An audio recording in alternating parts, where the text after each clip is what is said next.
The corridor was supposed to be empty.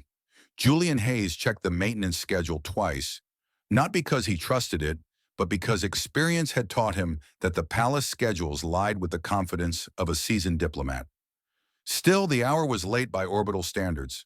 The lighting was dimmed to a soft blue meant to encourage reflection, and the air hummed with the low, almost comforting vibration of the station's living hall.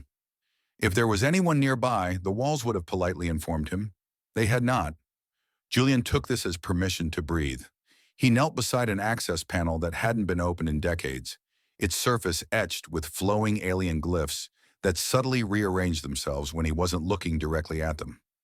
Typical. He slipped his tool into the seam, and the panel sighed open like it had been waiting for this moment its entire life. Inside, conduits pulsed with soft light, carrying energy, data, and things Julian preferred not to think too deeply about. He leaned in, muttering to himself as he always did. "Easy now," he said, tapping a cable that immediately recoiled as if offended. "I know you're ancient and mysterious, but we're both just trying to get through the shift without exploding." The conduit glowed a little brighter. Julian snorted. "Yeah, that's what they all say." Talking to machines was a habit he'd picked up early in his career. Machines didn't interrupt, didn't judge, and most importantly, didn't report you for inappropriate thoughts. He wiped his hands on his jumpsuit and straightened, stretching his back with a quiet groan. The palace corridor extended before him in elegant curves, its walls alive with faint constellations that shifted to reflect the emotional tone of nearby occupants. Right now they were calm, peaceful, almost intimate. Julian sighed, the kind of sigh that escaped when you forgot, just for a moment, where you were. "She really is beautiful," he muttered, barely louder than the hum of the station. "The Queen, I mean, hard not to notice. Terrifying presence, impossible posture, looks like she stepped out of a dream someone spent centuries perfecting." He chuckled to himself, shaking his head. "Long ears, too. Elegant, like she could hear your thoughts and judge them before you even finished thinking them, which would be inconvenient, very inconvenient." That would indeed be inconvenient. The voice behind him was calm, amused, and entirely real. Julian froze. Time did something strange in that moment. His thoughts scattered in every direction at once, colliding with each other in a panic-fueled dance. He did not turn around immediately because some small, hopeful part of his brain insisted this was a hallucination brought on by sleep deprivation and too much recycled air. That hope died quickly. Slowly, painfully, Julian turned. Queen Vera stood less than a meter behind him. She was taller than him by a small but significant margin, her posture flawless, her presence filling the corridor in a way no amount of space could contain. Her skin was smooth, almost human in tone, but not quite, as if reality itself had made a minor adjustment and called it improvement. And her ears, long, graceful, unmistakably alien, angled slightly backward in what Julian would later learn was amusement. Her eyes studied him with open curiosity, not anger. That somehow made it worse. "I can explain," Julian said immediately, which was impressive considering his brain had not yet caught up with his mouth. "I would enjoy that," Vera replied. "Please do." Julian swallowed. "You see, Your Majesty, Queen, ma'am, standing behind me." This corridor was empty. I mean, not empty, obviously, because corridors are never truly empty, especially ones with adaptive emotional lighting and semi-sentient architecture, but empty in the sense that no one was supposed to be here, which is why I was talking. To myself. Not about you. I mean, technically about you, but not to you, which would be rude, very rude. One of her ears twitched, just slightly. "I see," she said. "And yet, here I am." "Yes," Julian said weakly. "That appears to be the situation." Silence stretched between them. The corridor lights shifted, warming just a fraction, as if the palace itself were leaning in to listen. Then, to Julian's complete astonishment, Queen Vera laughed. Not a restrained ceremonial sound, but a soft, genuine laugh that echoed faintly along the curved walls. "You speak freely for someone who believes he is alone," she said. "That is rare here." Julian blinked. "I'm going to be honest, Your Majesty. I was expecting immediate imprisonment, or vaporization, Or at least a very stern lecture delivered by someone with a clipboard. Her smile widened. Disappointing, I'm sure. A little, he admitted before he could stop himself. I mean, no. I mean, thank you for not vaporizing me.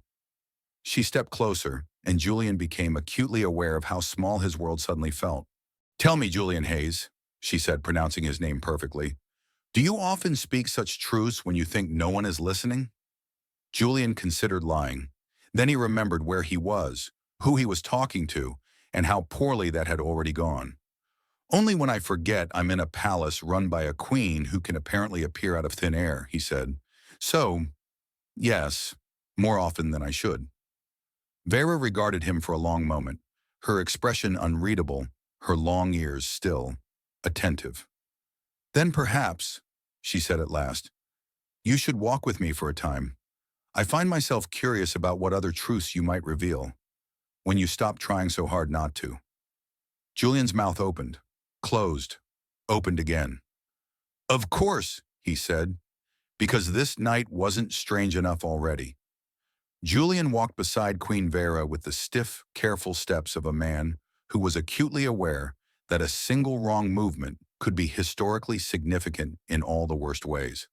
The corridor adjusted itself as they moved, the floor smoothing its texture beneath their feet, the walls brightening just enough to outline their silhouettes. Somewhere above them, unseen mechanisms whispered, tracking the Queen's location, recalculating security patterns, and no doubt flagging Julian Hayes as a walking anomaly. He resisted the urge to wave at the ceiling. This is not a route I usually take, Vera said, her voice calm, conversational, as if they were two colleagues taking a late stroll instead of a queen escorting a technician who had just complimented her behind her back. The palace prefers predictability. Julian nodded. Yeah, machines like that. People too, I guess. Predictability makes everyone feel safer, until it doesn't. She glanced at him sideways, one long ear angling subtly in his direction. You imply unpredictability has value. Oh, absolutely, Julian said before thinking. I mean, not always. Exploding reactors, surprise invasions, unexpected gravity failures, those are bad surprises. But honesty, unplanned moments, they're usually how things actually change. He winced internally. That sounded dangerously close to philosophy. Vera did not seem offended. If anything, she looked thoughtful. Most who speak to me measure every word. They weigh tone, implication, consequence. You do not. I do, Julian said. I'm just terrible at it. That earned another quiet laugh. The sound eased something in his chest he hadn't realized was clenched. They passed a wide archway that opened onto a vast interior garden, suspended within the station's core. Alien flora floated gently in controlled gravity pockets, their bioluminescent leaves pulsing in slow, synchronized rhythms. Julian had helped maintain the environmental controls once, though he'd been escorted by 3 guards and a hovering sentinel drone that watched him like it expected betrayal at any moment. Now the drones dimmed as Vera approached, recognizing her authority and, reluctantly, her chosen companion. This is where I come when the palace grows loud, she said. Even silence has volume when too many people expect things from you. Julian stared at the drifting plants. I fix broken conduits for a living, he said. But I think I understand that. She stopped walking. Julian stopped immediately, nearly colliding with her, then stepped back with an apologetic grimace. You understand isolation, she said, not as a question. Yeah, he admitted. Different scale, less political consequence, but the feeling's familiar. Vera studied him, her gaze sharp but not unkind. When you spoke in the corridor, she said slowly, you said my presence was terrifying. Julian's stomach dropped. I can clarify. And beautiful, she added. He closed his eyes. I would like to formally apologize for my entire existence. Her lips curved. You will not. He opened one eye. I won't? No. You will continue walking with me, she said, turning back toward the path through the garden, and you will answer my questions honestly. In return, you will not be punished for speaking a thought I have heard countless times, but rarely without fear. Julian exhaled. That seems suspiciously reasonable. Do not mistake reason for mercy, she said lightly. I am simply curious. They resumed walking. The plants drifted aside, reacting to Vera's proximity, their glow intensifying slightly. Julian noticed how naturally the environment responded to her, as if the station itself were attuned to her presence. He wondered, not for the first time, what it would feel like to carry that kind of weight everywhere you went. May I ask you something? He said. You may, she replied. Do you ever get tired of being impressive? He asked. I mean, all the time? Her steps slowed, just a fraction. Impressive, she repeated. Is that how you see me? He shrugged. Among other things, mostly intimidating, in a well-designed way. She considered this. I was shaped to lead, she said, trained to command, expected to embody stability. It is exhausting. Julian nodded. Yeah, I get tired just trying to remember where I left my tools. She smiled at that, openly this time.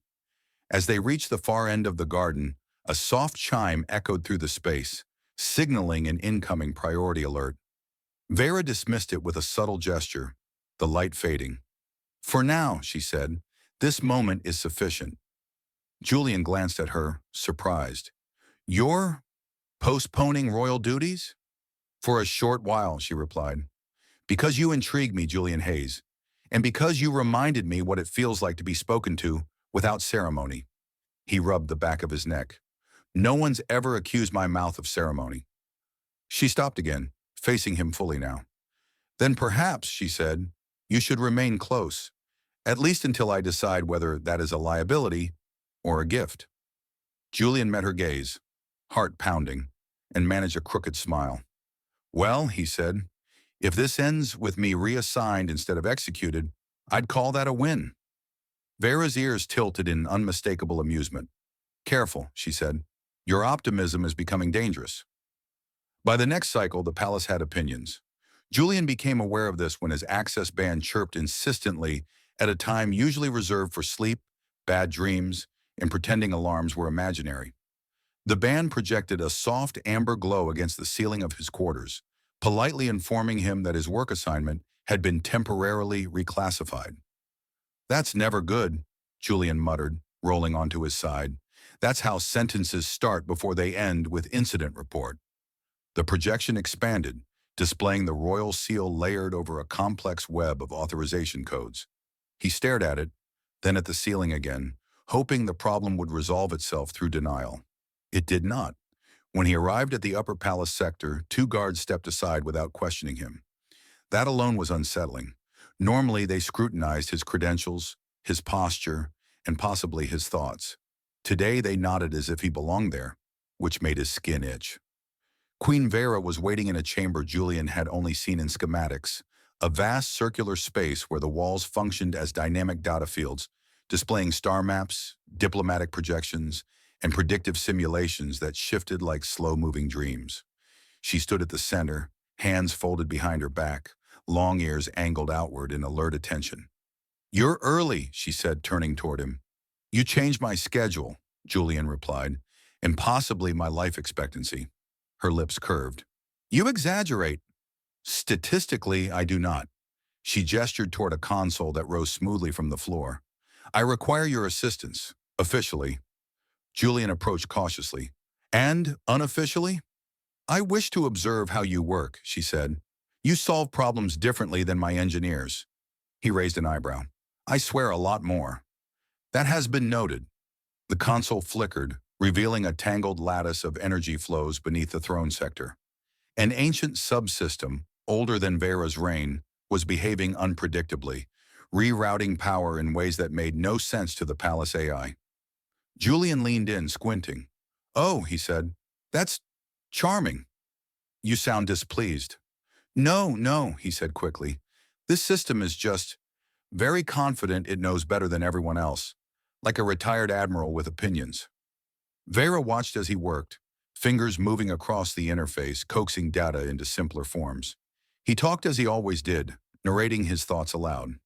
If I were a 1,000-year-old gravity stabilizer, he said, I'd also be grumpy about new software. Look at this. See how it reroutes when it thinks it's being ignored? That's not a malfunction. That's spite. One of her ears twitched. You assign emotions to machines. Only the stubborn ones. As he adjusted the flow parameters, the chamber lights flickered, then stabilized. The system purred, literally, a low harmonic resonance that indicated satisfaction. There, Julian said. Appeased. For now. Vera studied the steady data streams. My engineers attempted to override it. Julian winced.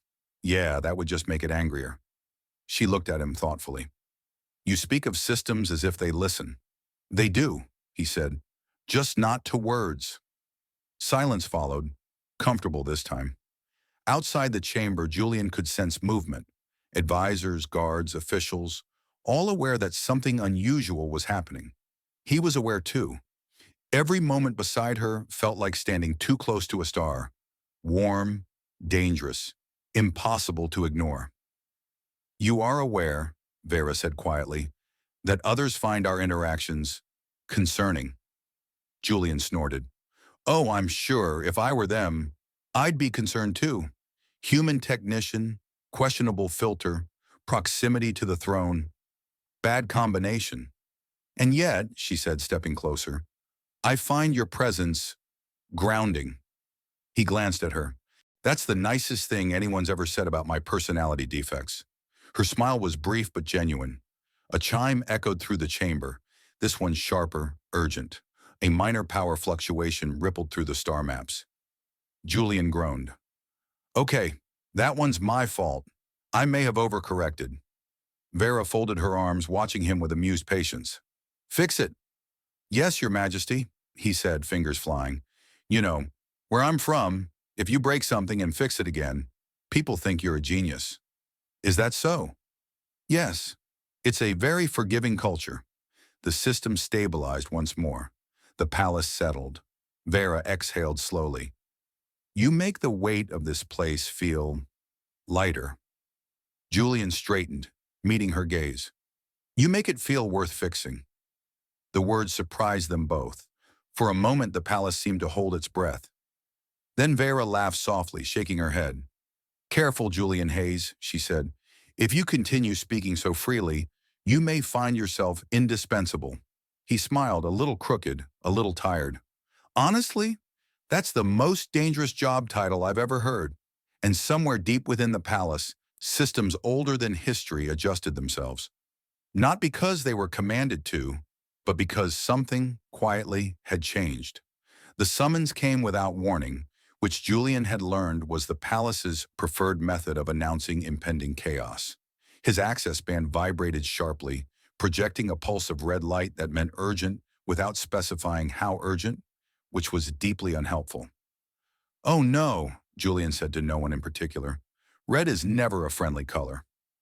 The corridor shifted as he hurried through it, panels rearranging themselves to shorten his path, gravity subtly adjusting to encourage speed. That alone told him something was wrong. The palace only bent its own rules when the alternatives were worse. When he reached the upper command ring, the air felt different, thicker, charged, like the moment before a storm breaks. Advisors clustered in tense knots, their voices low, clipped, layered with overlapping translations. A few of them paused when Julian passed, eyes narrowing. One actually scoffed. Julian waved cheerfully. Good morning, he said. I assume this is about me. No one laughed. Queen Vera stood near the center of the chamber, her attention fixed on a massive holographic projection of the palace's inner systems. The display was unstable, segments flickering in and out of alignment, colors stuttering as predictive models failed to converge. Her long ears were angled sharply backward, a posture Julian had come to recognize as concern carefully contained. You're here, she said as he approached. I sprinted, Julian replied, which I feel deserves acknowledgement. She glanced at him briefly. Acknowledged. That was not encouraging. The gravity core beneath the throne sector is desynchronizing, she said, slowly but steadily. Julian stared at the projection. That's not supposed to happen. No, she agreed. It is not. He leaned closer, scanning the data streams. The patterns were wrong, feedback loops spiraling inward, energy bleeding into channels that hadn't been used in centuries. Ancient architecture, bound with newer systems, arguing about how reality should behave. Well, Julian said carefully, on the bright side, it's not exploding. An advisor snapped, yet. Julian winced. See? That's the word that ruins optimism. Vera lifted a hand, silencing the chamber instantly. Julian, speak. He focused, tuning out the pressure, the eyes, the fact that several species present could crush him without effort. This core wasn't designed for constant ceremonial load, he said. Throne events, diplomatic gatherings, large-scale energy displays. It's been compensating by pulling from secondary systems, which are old. How old? Vera asked. Julian swallowed. Older than the Palace AI. Possibly older than recorded history, which means they do not like being rushed. A low tremor rippled through the chamber, barely perceptible but unmistakable. The hologram warped, then stabilized. That, Julian said, pointing, is it expressing displeasure? Silence fell. Vera turned toward him fully. Can you stabilize it? Yes, he said immediately. Then he hesitated. Probably. One of the advisors hissed something untranslatable. Vera's gaze did not leave Julian. What do you need? He took a breath. Access, full access, and time. She considered this for less than a second. Granted. The advisors erupted. Julian flinched. Your Majesty, you place the throne sector at risk. This human... Vera's ears lifted slightly, a subtle but unmistakable warning. The chamber fell silent again. Julian exhaled. Okay, he said. Let's fix the universe. No pressure. They descended together toward the lower levels, the path opening ahead of them as emergency protocols rerouted traffic. The deeper they went, the older the architecture became. Smooth curves, giving way to massive, carved structures that seemed grown rather than built. The air vibrated with restrained power. Julian knelt beside an interface that didn't recognize his credentials so much as tolerate his presence. He placed his hands on the surface, feeling the hum beneath his palms. Hey, he murmured, I know you're tired. I would be too. But if you collapse, everything above you does too. And that's a lot of paperwork. The core pulsed erratically. Vera watched, unreadable. You speak to it as if it understands. It does, Julian said. Just not language. It understands intent. He adjusted the flow, carefully easing the load instead of forcing correction. Sweat beaded at his temples. The tremors softened. Julian, Vera said quietly. Yeah? If this fails, it won't, he said, because I refuse to be remembered as the man who broke the queen's chair. Despite herself, she laughed. The sound echoed through the ancient chamber, and something shifted, not just in the systems, but in the space between them. The core stabilized with a deep, resonant tone that vibrated through Julian's bones. The projections above snapped into clarity. He sagged back, exhausted. There, temporarily stable. It'll need long-term adjustments, but for now, gravity should behave. Vera stepped closer, her presence warm, steady. You risked much. Julian looked up at her, grinning weakly. Worth it. For a moment, the ancient heart of the palace beat evenly, and in its rhythm, something else settled into place. Unseen, unannounced, but undeniably real. The palace did not return to normal after the gravity core stabilized. It pretended to, of course. Corridors resumed their elegant curves, the ambient light softened back into polite neutrality, and the ever-present hum of advanced systems settled into a reassuring rhythm. But beneath that calm, something had shifted. Julian felt it every time he walked through a doorway that opened a fraction faster than usual, every time a security field hesitated before recognizing him, as if reconsidering its assumptions. He had become noticeable, which was never a comfortable condition. His new assignment was explained to him in language so carefully neutral it bordered on comedy. He was now a temporary technical consultant with extended palace clearance. No one said why. No one had to. The looks from advisors said enough. Some were wary, some were annoyed. A few looked genuinely afraid, as if proximity to the queen were contagious. Julian did his best to ignore all of them. Queen Vera, however, did not. They met more often now, though rarely announced. Sometimes she summoned him under the pretense of reviewing system diagnostics. Other times, she simply appeared beside him in a corridor that had sworn, moments earlier, to be empty. Julian had learned not to yelp much. "You are improving," she remarked once, as he only flinched slightly. "Give me time," and he said. "I'm very adaptable. Eventually I'll just sigh." They stood together before a panoramic projection of nearby star systems, each represented by slow-moving lights and orbital lines. Vera dismissed the data with a gesture, replacing it with a simplified view that stripped away politics and probability, leaving only distance and motion. "I am expected to host a delegation tomorrow," she said. "They will scrutinize every word I speak." Julian nodded. "That sounds exhausting." "It is," she said, "especially when they believe they already know what I will say." He glanced at her. "Do they?" "Only the version of me they require," she replied. Silence settled between them, not awkward, but thoughtful. Julian leaned against the console, careful to keep his posture respectful without being stiff. "You know," he said, "back home, people think leaders have all the answers. Turns out they mostly just have better chairs." Her lips curved. "My chair nearly destroyed the palace." "Exactly," he said. "Overrated." She laughed, then stopped herself, glancing toward the entrance as if remembering where she was. The smile lingered anyway. That was becoming a pattern. The tension, when it came, arrived quietly. Advisors began suggesting that Julian's presence might be misinterpreted. Security protocols were adjusted. Meetings he once attended freely now required justification. The palace was reminding them both of its rules. Julian noticed Vera growing quieter in public, her words sharper, more precise. In private moments, she seemed heavier, as if the weight she carried had increased. One evening, he found her alone in the suspended garden, the bioluminescent plants drifting lazily around her.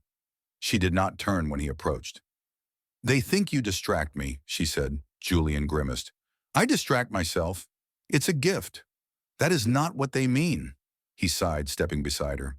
"Look, if this is about appearances, I can request reassignment. Somewhere quiet. Somewhere no one important ever goes, like waste reclamation." She turned then, fixing him with a sharp look. "Do not diminish yourself to make others comfortable." He blinked. That sounded suspiciously like encouragement. "It was," she said, "and it is dangerous." Julian smiled faintly. "Story of my life." The garden lights shifted, responding to their proximity, the colors warming subtly. Vera's ears angled forward, attentive. "You spoke once," she said, "of honesty without ceremony." "Yeah," he said. "It gets me in trouble." "And yet," she continued, "it is the only time I feel truly seen." The words hung between them, fragile and unguarded. Julian felt the urge to joke, to deflect, but something told him not to. "I don't see a queen right now," he said quietly. "I see someone who deserves to breathe without an audience." Her expression softened, just slightly. "Careful," she said. "You are crossing lines." He shrugged. "I crossed them the moment I opened my mouth in that corridor." For a long moment, they stood there, the vastness of space reflected around them, the palace listening without interrupting. Eventually, Vera straightened. "Tomorrow," she said, "you will stand with me during the delegation, as an observer." Julian's eyes widened. "That's a terrible idea." "Yes," she agreed, "which is why I wish to do it." He chuckled softly. "You really don't like predictability, do you?" "No," she said. "I find it overrated." As they left the garden, the palace adjusted once more, recalculating futures it had not anticipated. And Julian Hayes, human technician, walked beside the Queen, fully aware that the safest place he had ever been was also the most precarious. The delegation chamber had been designed to impress species that measured power and spectacle. Vast arcs of light curved overhead, forming slow-moving constellations that shifted to mirror the political balance of the room. Gravity was tuned to a perfect neutral, so no one felt taller or smaller than they were. Julian noticed this immediately and decided it was either brilliant diplomacy or a recipe for everyone to feel equally awkward. He stood exactly where Queen Vera had instructed him to stand, half a step behind, slightly to her right, close enough to be visible, far enough to be unmistakably out of place. Several representatives glanced at him, then at each other. One of them frowned in a way that suggested Julian was either a bold statement or a clerical error. Julian smiled politely. He had learned that smiling confused most non-humans. Vera spoke with calm authority, her voice carrying effortlessly through the chamber. She negotiated, redirected, and dismantled objections with precision that bordered on art. Julian listened, impressed in a quieter way than before. He understood now what it cost her to be this composed, how much of herself was folded away to maintain the image they expected. At one point, a representative from a crystalline world gestured sharply. "Your Majesty," it said, its voice resonating like struck glass, "your court grows unconventional." Vera did not look at Julian. "Progress often does," she replied. Julian resisted the urge to salute. The talks concluded without incident, which everyone agreed was either a success or deeply suspicious. As the chamber emptied, advisors immediately converged, voices low and urgent. Vera dismissed them with a gesture that brooked no argument. When they were finally alone, the lights softened, shedding their political brilliance. "You survived," Julian said. "No interstellar incidents. I'd call that a good day." "You underestimate your influence," Vera replied. "Your presence unsettled them." He shrugged. "I do that." They walked in silence for a while, back through corridors that no longer felt quite so intimidating. Julian realized he was no longer counting his steps, no longer measuring his words as carefully. Something in him had settled. They stopped where it had all begun. The quiet corridor, the adaptive lights, the faint hum of the palace's living structure. "I have made a decision," Vera said. Julian's stomach tightened. "That sentence usually comes with paperwork." She turned to face him fully. "You will be offered a permanent position, cultural liaison, technical advisor. Officially, you will help bridge human and royal systems." "And unofficially?" he asked, her ears angled forward, attentive, honest. "You will remind me who I am when I'm no longer allowed to forget." Julian let out a slow breath. "You know that means I'll keep talking, right?" "I am counting on it." He laughed genuinely this time. "You've changed, you know." "So have you," she replied. "You no longer hide behind humor alone." He considered that. It was true. He still joked, still deflected, but he no longer used it to disappear. "I used to think surviving meant staying invisible," he said. "Turns out, being seen isn't the worst thing." Vera studied him with an expression that was no longer guarded. "Speak," she said softly. Julian hesitated, then smiled. "The Queen really is beautiful," he said. "But not because she's perfect, because she listens." She laughed, open and unrestrained, and the palace lights warmed in response, as if relieved.